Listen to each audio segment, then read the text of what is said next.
Gagal lagi, gagal lagi. Entah mengapa, di kehidupan ini sangat akrab dengan yang namanya kegagalan. Ingin mewujudkan cita-cita, tetapi gagal. Ingin memiliki karir yang mentereng seperti yang dimiliki orang-orang, gagal juga. Ingin punya harta benda yang bisa dibanggakan, masih juga belum bisa terbeli. Ingin memiliki kehidupan yang indah bersama orang yang kita cintai, gagal juga. Bahkan, ingin bertobat dan ingin mendekatkan diri lebih dekat kepada Tuhan yang Maha Esa saja, kita gagal.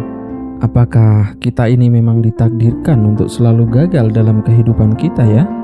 Oke, di video kali ini kita akan sedikit membahas suatu kondisi ketika kegagalan terus menghampiri dan muncul pikiran untuk menyerah saja. Dan apa yang seharusnya kita pikirkan dan kita lakukan ketika rasa gagal itu menghampiri kita. So, simak video ini sampai akhir ya.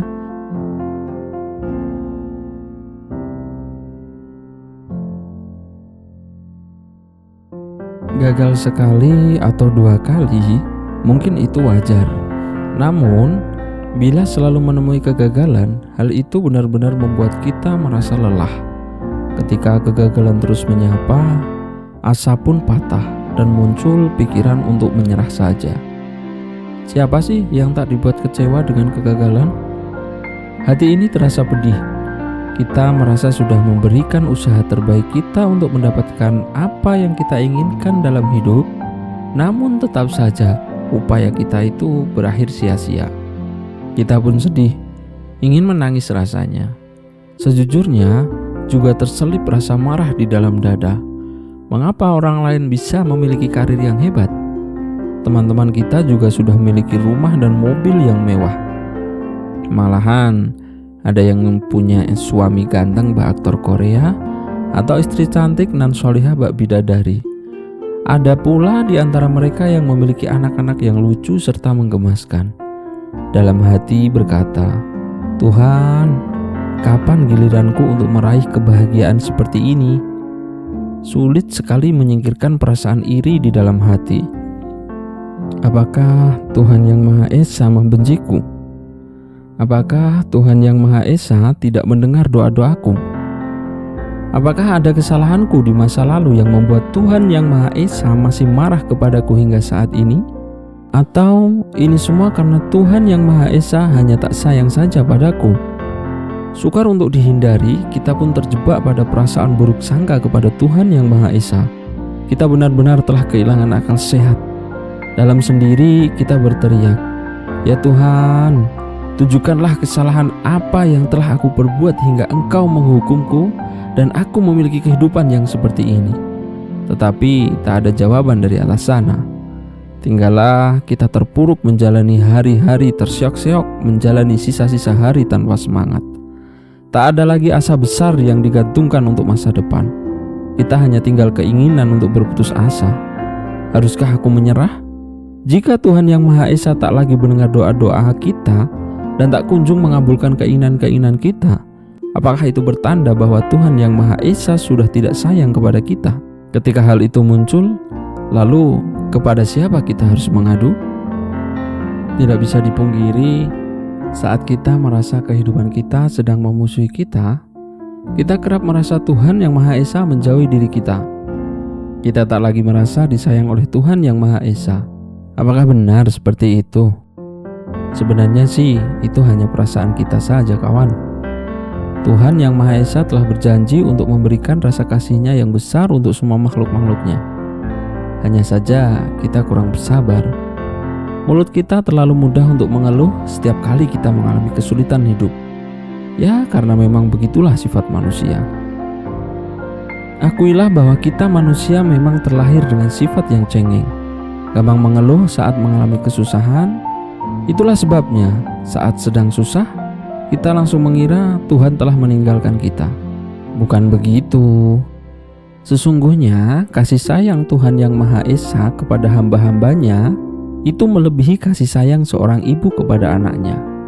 Bila seorang ibu tak tega membiarkan anaknya berada dalam kesulitan, apalagi Tuhan yang Maha Esa, Beliau adalah yang Maha Pemurah dan Maha Penyayang.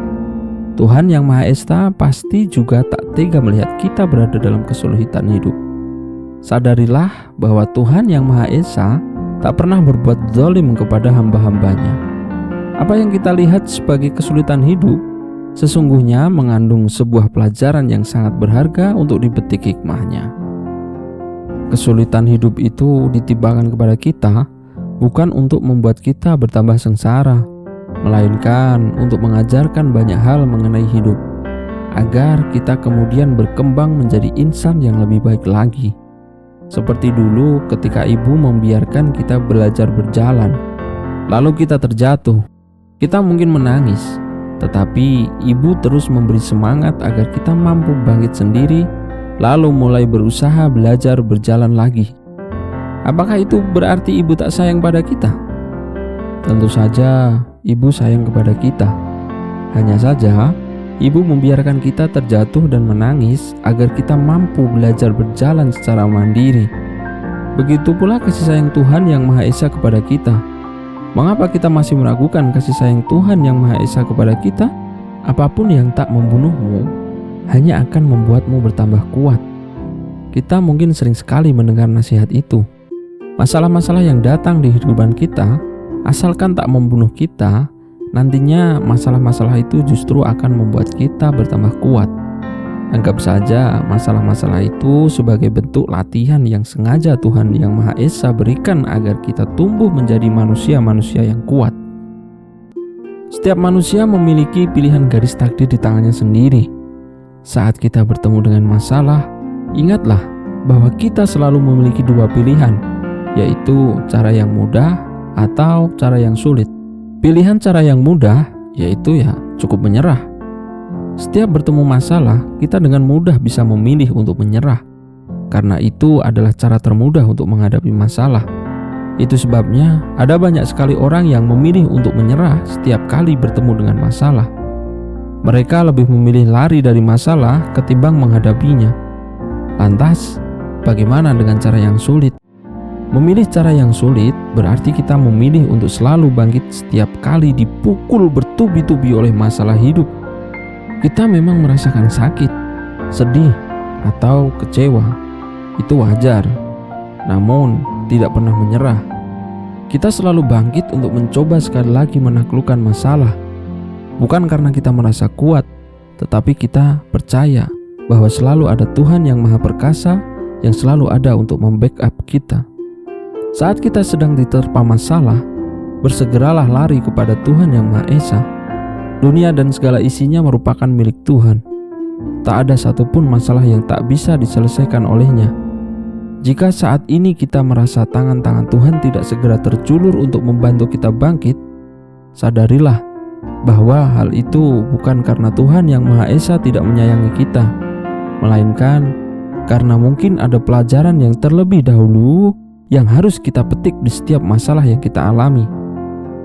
Memilih cara yang sulit berarti kita bersedia belajar dari semua kegagalan-kegagalan hidup, mencari tahu apa yang menjadi penyebab kegagalan itu, dan bersedia memperbaiki diri agar kegagalan dan kesalahan itu tidak terulang di masa depan. Hal itu tentu saja meningkatkan kualitas diri kita. Ingat, bukan banyak atau sedikit masalah yang menentukan kebahagiaan hidup kita, melainkan pilihan kita dalam menyikapi masalah-masalah itu yang akan menjadi penentu kebahagiaan hidup kita. So, ketika kita gagal, jangan lupa kita harus kembali kepada Tuhan yang Maha Esa yang senantiasa mencipta masalah dan tempat untuk menyelesaikan satu masalah.